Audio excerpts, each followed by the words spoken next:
Considering the fact that the last time the Rockets played the Suns, there was a double ejection, and Pistons Timberwolves today happened, my bet is over 2.5 players ejected from tonight's game.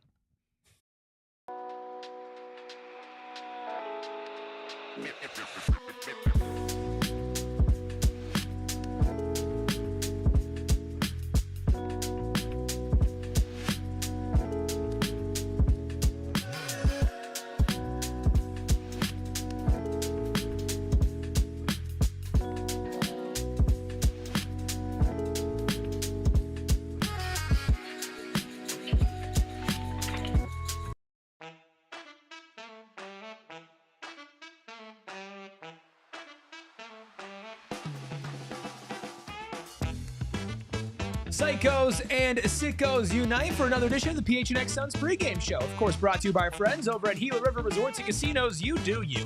At Gila River Resorts and Casinos, visit playatgila.com for more details. I'm Eric. That's Steven. Noah behind the Mac. Making all of the magic happen, and hopefully some magic happens tonight as the Phoenix Suns take on the Houston Rockets. It's been 2 straight losses after 4 straight wins, and it feels like we are right back where we were about a week ago, Steven. Not great. Like 2 weeks ago, I guess, at this point. It's going to take more than a little 2-week stretch to shift things in a impactful manner. But it, again, shows that they are capable of it, even at this later stretch in the regular season. So it's all about how they decide to show up in tonight's game, because this Houston Rockets team is not one that's, let's just say, ever really pushed over in any capacity. No, this is not a team. And they're like built full of players who don't get pushed over. You cannot like Dylan Brooks all you want. He's not going to get pushed over. You cannot like Fred VanVleet, all you want. He's not going to get pushed over. Hey, Steven Adams, unless he's arm locked with Mason Plumlee, is not getting pushed over. And even if he is, he's falling down with you and they're fighting to the ground. And also, Steven, they're a pretty good basketball team too. They're a really good basketball team. And I think that people need to pay a whole lot more attention to this Houston Rockets team. And I'll give reasons why as we get a little deeper into this pregame show. Okay, well, we will get into that in a second. Let's go ahead and take a look at the injury report for tonight as we dive into tonight's game that we are doing a watch-along for. By the way, that link is pinned in the chat.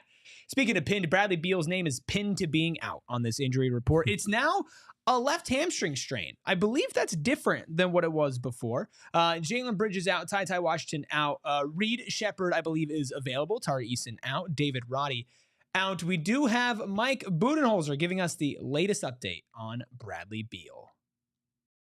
Yeah, he's making good progress. He's played some 5-on-5, which is a big, step, and just need to, I think continue to do that, continue to see how he responds to that, and see how that goes. It feels like we're hearing the same thing, essentially.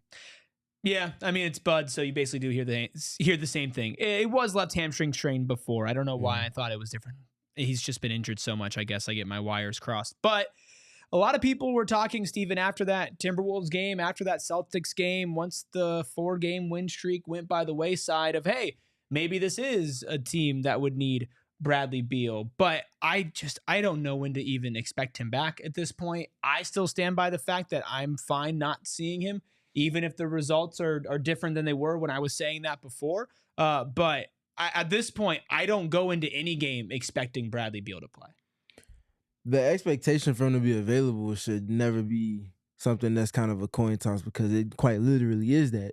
So you don't really have to do much thinking on that part. But I still err on this team needing him because they need extra creators. It can't be over demand on Booker and Durant for that. And it also helps to build lineups more effectively and efficiently as well. But again, if you can't rely on a player to be actually available for the team, it's a lot harder to get to that portion of the roster building. Well, you mentioned over-relying on a specific player. The Devin Booker conversation has started to go a little bit more national. Of course, 7 p.m. in Brooklyn, Melo, Rudy Gay talking about that on their most recent episode. We're going to get really into the weeds on that a little bit more tomorrow when we have a 3 p.m. show. But Devin Booker coming off of one of the worst games of his career, maybe a bottom 5, maybe a bottom 3 game of his career with 10 points, 4-14 from the field, 0 of 6 from 3, and a -20. And the Suns lost to the Timberwolves on Friday. He needs to, Steven, not just for the Suns' sake, but for his own sake, shake this feeling, this rust. I don't know what it is that's been looming over him. Melo says that Team USA might have affected him because he had to get into a different mindset. He has good counting stats this season, but the reality is the same Devin Booker that we've seen this year is not the same one that we've seen in years past. It's definitely not the same. It feels like he's been caught in limbo in terms of balancing the playmaking and scoring hat. And I say it in that order in particular because that feels like that's the order in which his approach aligns with most. Playmaking, then scoring. And I feel like it needs to get back to where he's residing on scoring first and second and playmaking as in the counter to the attention that he's getting because he's already done his work. Laying the ground for the perennial top 10, top 15 scorer that he has been for quite some time. So I think he needs to get back in alignment with that. You can talk about all of the watch stuff. I'm not participating in that because I don't believe in it in any capacity. But I will say I think that not a mindset switch, but kind of organizing his attack a little differently, I think, would be important. Yeah, I will not say that 28-year-old Devin Booker is washed. And I think people that do are the same people that for the first 3 to 5 years of his career were salivating, talking about how he just can't do anything. He's an empty stat scorer. He's not the real deal. And then a couple of years after that, he proves them wrong. You take a team to the finals. Chris Paul wants to play with him. Kevin Durant wants to play with him. Bradley Beal wants to play with them. And the results for this team the last couple of years are what they are. But there's a reason why superstars at that time wanted to come play here. And that is Devin Booker. And you don't just lose that, especially because he doesn't have a game like a Ja, like a Zion, like a prime Derrick Rose, right? That is so inherently reliant on athleticism that once you get closer to 30, you think to yourself, might lose a step there. His entire game is built around finesse and skill and manipulating your opponent. But we haven't seen the same guy. And sometimes players have down years. Like that happens across a career. If you're selling any Devin Booker stock, I'm buying it. And maybe it's not going to hit this year. 7 games left to prove it. This team sucks. We'll take a look at where they stand as far as being outside of the play-in. But, I'm not going to spend this entire summer, sitting at a funeral for Devin Booker's career. I would hope not, and I would strongly advise for anybody that's entertaining thoughts that align there to not do that because you're going to be wrong. There's going to be so many think pieces about it. Ugh. I'm gonna do my solid in discourse by ignoring every last bit of it because it makes no sense. See, I'm a psychopath, so I'm gonna read all of them and then get really angry and then probably record a video about it. Sound about right. Yeah, that's about the yin and yang here. For sure. But I know that you are not one of the people who's ready to put dirt on the casket. No, definitely not, because this dude has already shown a couple times this season already that he can still be one of the most efficient while also being the most effective scorers in the league, while also being one of the most effective in playmaking. We talked about the playmaking portion a little bit almost a week ago now. That part's not going anywhere. It's still ascending.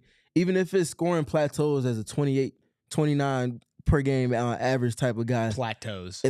Plateaus. Even if that plateau is there, if it's 29 and 8 on 2.5 turnovers a game and you're shooting 52% from the field, like 36%, 34% from 3 on high volume, that's the makings of a potential Hall of Fame resume. So what are we talking about? Sure. So what are we talking about right now with this watch talk? Like, for real? No, I do think, and I know everybody's going to call me biased, and that's fine. You can call me biased. This man's not even 30, and he's this franchise's all-time leading scorer. And I know that the Suns had a really big down period, but they're still one of the top 5, I believe, most winningest franchises in NBA history. And he's their all-time leading scorer before he's 30, right? And he's gone through so much bad stuff. I know there was like a stats like Devin Booker has the most games at like a minus 30 plus minus over the last however many years. And people just forget, like, who didn't watch those Suns teams, that was not Devin Booker's fault. I do think that Book has a good chance of getting in the Hall of Fame, especially because the Basketball Hall of Fame does tend to lean more lenient than the MLB, than the NFL. So I think an all-time leading scorer and somebody whose career is not far from over. But when it comes to tonight specifically taking on the Rockets, Steven, what is the number one thing that you feel like Devin Booker can do to get back to that potential Hall of Fame type scoring level? Go get paint touches. Potentially get himself to the free throw line, especially early. I think that portion in particular has been missing. I've talked about his approach to games. It feels a lot more lenient on the pull-up three and tough two portion of his shot profile, which obviously he can make. But how is it synchronized into his game? Is that what he's going to right away? Or is that something that's coming in flow after he's already gotten to the free throw line a couple of times? Got a couple paint touches and got a couple layups at the basket. Got to his midi and shot a comfortable midi instead of a contested one, to which then now he's in a rhythm flow game-wise where his playmaking and the tough shot making are more effective and more efficient.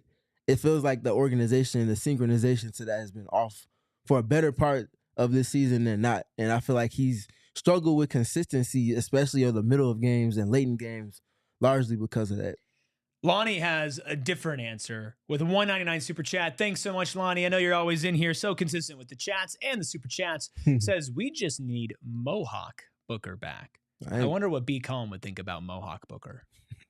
B. Calm might have a poster. Or six. Yeah. So we talked about the keys for Devin Booker. I think obviously we're going to leave some space.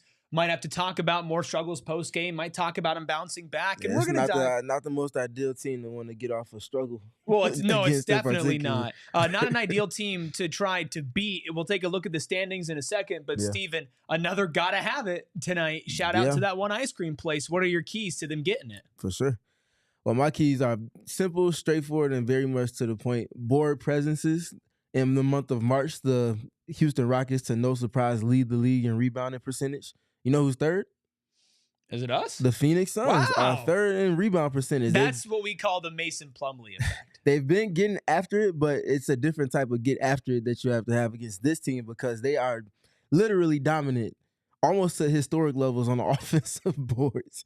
Number two, half-court efficiency as well as the tempo on offense. They have to get through actions, second side, third side, be sharp with their spacing, and move the basketball in addition to the paint touches and attention from Booker and Durant. They don't do that, first options are not going to be there against the Rockets. You'll be going up against a brick wall every time. Mm-hmm.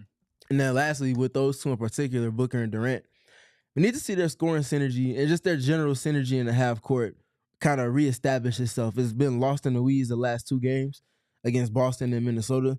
They need to get back in alignment there, and I think the shot quality that everyone else will see from that will be better. And Houston has never been scared of giving extra attention to primary ball handlers either. So there's going to be naturally a lot of opportunities. Those two need to be balanced in their attack. Yeah, lots of opportunities, but also there's been lots of opportunities for this team, but it all falls more into place when Book and when Durant play together. Speaking of same starting lineup, same five: Colin Gillespie, Devin Booker, Ryan Dunn, Kevin Durant, and Nick Richards. Same starting five for a game that is mattering a little bit more and more every single day. Let's go ahead and take a look at the push for the playoffs presented by our friends over at All Pro Shade Concepts. A little bit of some rearranging here in the 9, 10, 11 seedings. The Suns still on an outside looking in stance for the play-in, a full game behind the now 10th seed Sacramento Kings. Steven, that means the Dallas Mavericks have moved up to the 9th seed. They are a full game and a half ahead of the Suns, plus they're getting healthier as well. So our sights have to be set on the Kings to pass them, and the Suns are a full game behind them going into tonight. Yes, I don't think it's out the realm that the Suns can still get back into the party. They just have to find another way because the way they've been trying to go about it has not been working. They can't just stand in line and wait for their chance because that chance is not going to come. They need to find another way, whether they're coming through the chimney, coming through the back door, coming through one of the windows on the side. No, my friend's inside. No. You know, Craig. Yeah. Not going to get it done. So they need to find another way and sustain and going in terms of approaching it that way. They still have another matchup left with the Kings, the very last game of the regular season. It might be a winning you're in. It's going to be a playing game before a playing game. Yeah. You better believe it. You would rather be in it and then be able to control your destiny than having to worry about whether the Kings can win a game or not. to get there. So this is Sacramento's schedule. They don't play again until tomorrow. They take on Indiana. They're on an East Coast road trip, so they're taking on then Washington, Charlotte. So Indiana, Washington, Charlotte, followed up by Cleveland, who's been sliding as of late, Detroit, who's been fighting as of late, Denver, LA, and then Phoenix. Those are a lot of winnable games for the Kings. You're looking at Washington and Charlotte as two that those are gotta have it's for the Kings coming up soon. Indiana, Cleveland, Detroit's going to be tough. Denver, LA is going to be tough. And then with Phoenix. So both of these teams have tough schedules going forward. It's going to be not a matter of who wins the most, in my opinion, Steve. It's going to be who loses the least. And right now, the Suns are in desperate need of one. And we have a Rockets fan, hello there, in the chat. Hello there, says, good luck coming from a Rockets fan. So we've talked about the defense. What about the Rockets offense? How can they provide struggles for this Suns defense? Offensive rebounding. I had a couple of stats on their offensive rebounding, but just one in particular. For one, in alignment with the zone conversation that we had before their last matchup at the beginning of the month against the Rockets, we're also going to be talking about them using their double big lineups. They usually run zone when it's Şengün and Steven Adams on the court. They have multiple lineup iterations, but generally speaking, when it's those two plus whoever else on the court this season and non-garbage time minutes, 129.9 offensive rating, 95.7 defensive rating, 49.2 offensive rebound rate. They're grabbing almost 50% of the misses that happen when they're on the court together, yes. In turn, they're also grabbing 83.3% of the defensive rebounds in those same lineup minutes. And then also, in addition to all of that, plus 33.5 non-garbage time net. That if you don't understand all of those, dominant rebounding, dominant offense, dominant defense. I don't think I've ever heard of 50%. Yes. 50% offensive rebounding. It's that bad. And whether it's those two particularly grabbing the boards or because of the attention that everyone else is giving to those two, now Tari Eason, though he's not playing, is a major piece in those lineups. He's coming in to get old boards. Same thing with Dylan Brooks. Same thing with Thompson.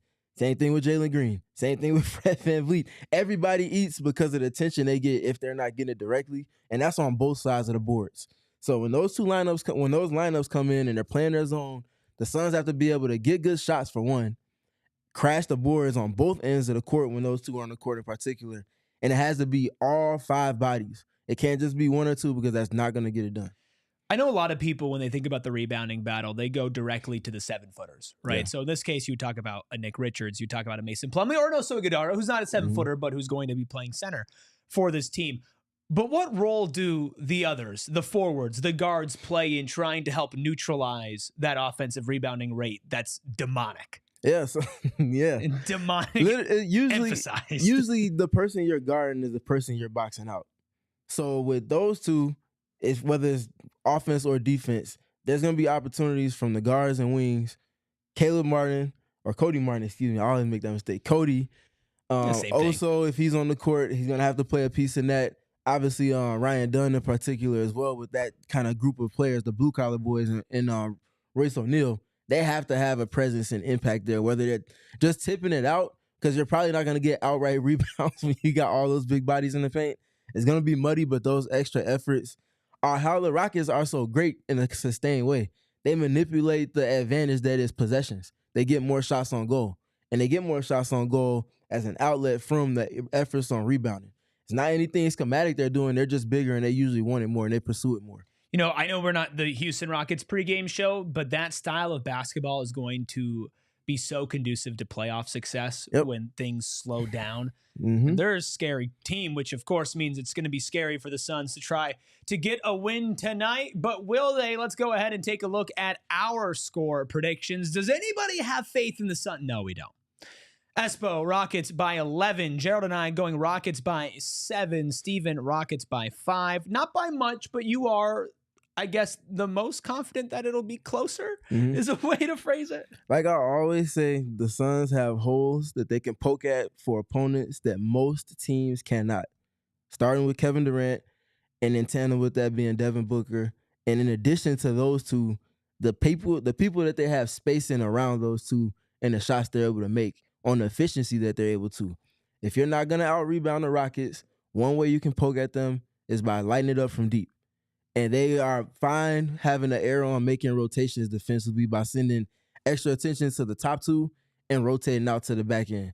Ryan Dunn is going to be ignored. Is he going to knock down his threes that he's going to be conceded? Is he going to make quick decisions? If Cody's out there, they're not going to pay any attention to him. They're going to concede all the help to the top two players. And that goes pretty much for everybody else. They'll bet on rotating out to get up a solid contest. So the opportunities will be there. If they knock them down 35, 40% on north of 40 attempts, that's a straight, streamlined outlet for them to do so. Seen lots of predictions picking the Rockets. No surprise, but Hello asked the most important question. Is this a must-win or a gotta-have it? It's a gotta-have it. See, I would call this a must-win. Mm-hmm. You're a full game out. Like, yeah, you're not losing, you're out. But, man, we are getting down to the wire. Mm-hmm. I don't... For one, I don't really trust the Kings. I also don't really trust the Suns. But I know. It's how Sun Kings back at it again in 2025. Exactly. Yuck. That's what we think is going to happen tonight. But what about our friends over at Bet365? They have the Phoenix Suns as home dogs, +2 on the spread, +110 on the money line. That means Rockets -130 on the money line, -2 on the spread. Well, speaking of Bet365, let's get to our pregame picks presented by, oh, that's right, you guessed it, Bet365. Download the Bet365 app. Use code PHNX365 when you sign up. Find out why, whatever the moment, it's never ordinary at Bet365. You must be 21 plus and physically located in AZ. If you or someone you know has a gambling problem and wants help, call 1-800-NEXT-STEP. Text NEXT STEP to 53342 or visit problemgambling.az.gov. Now, some great points in the chat before we get to our bet. Pete saying people are slacking on liking the show. Don't listen to me, listen to Pete, because you are. And then Noah says that he'll scream if we hit 60 likes, which I guess is a good thing.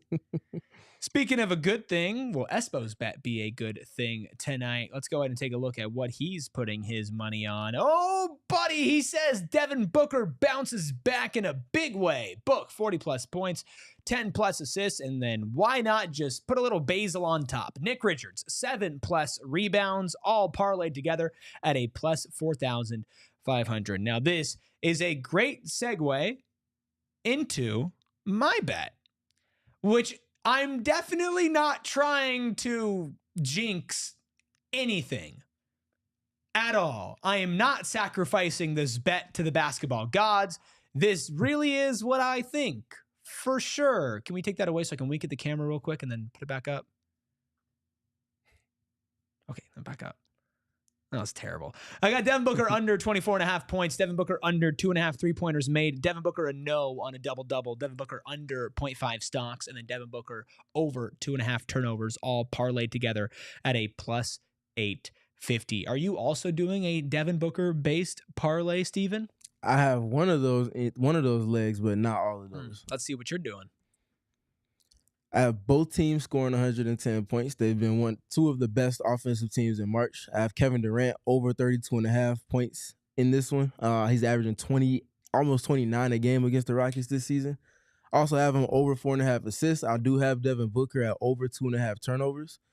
Alfred Şengün has been an issue for the Suns and an issue for the entire NBA this season. I have him over 35.5 PRA, and then to round things out, Tyus Jones knocking down 2 or more threes, with the Suns being back at the crib, all for a plus 7,000.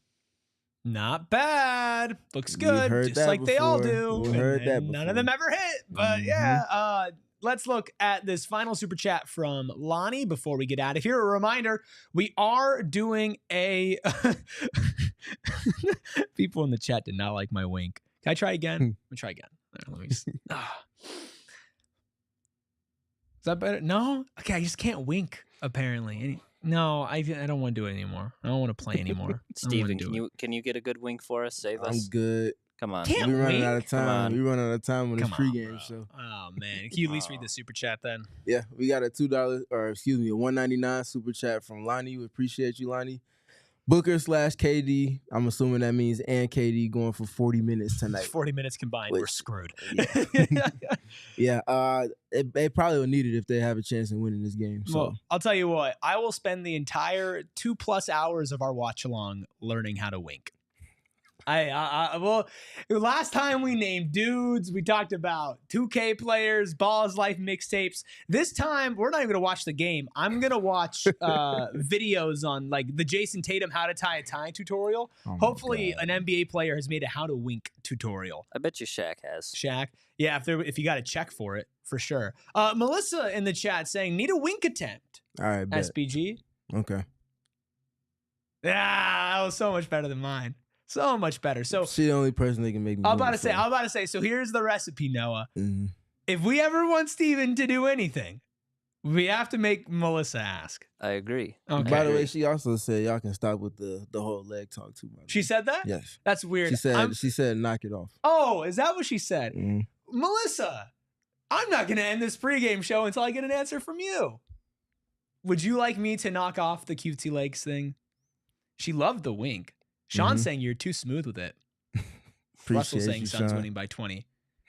Yeah, it doesn't look like she agrees with you. Wow. I wish I had receipts. It was over a conversation. Lying, Steven. No, wow. Steven lying was not on my bingo card. I didn't even know you were capable of lying. This has changed and shattered my entire perspective of you. Melissa says, love the wink. Can't comment on the cutesy legs. Can't comment. See? No. Exactly. No. Exactly. Can't comment means She's can't pleading comment. the fifth. She's pleading the fifth. It's cool though. It's maybe cool. we'll leave it up to chat. When chat's hanging out with that's us the issue in the for first our place. watch along, go ahead and click that link. Give us a couple minutes to get situated. We might have to turn a fan on. It's getting kind of hot in here. But we are going to hang out, watch Suns Rockets together, and then of course we will be back for Suns Rockets postgame all right here on PHNX Sports. Just cutie patootie legs. Liar legs. Ooh, I kind of like liar legs. Yeah, that's on brand for hello. Okay. Ayo says, let's get a dub. Let's get it. And let's watch one together. See you guys then. We all silly like the mayor.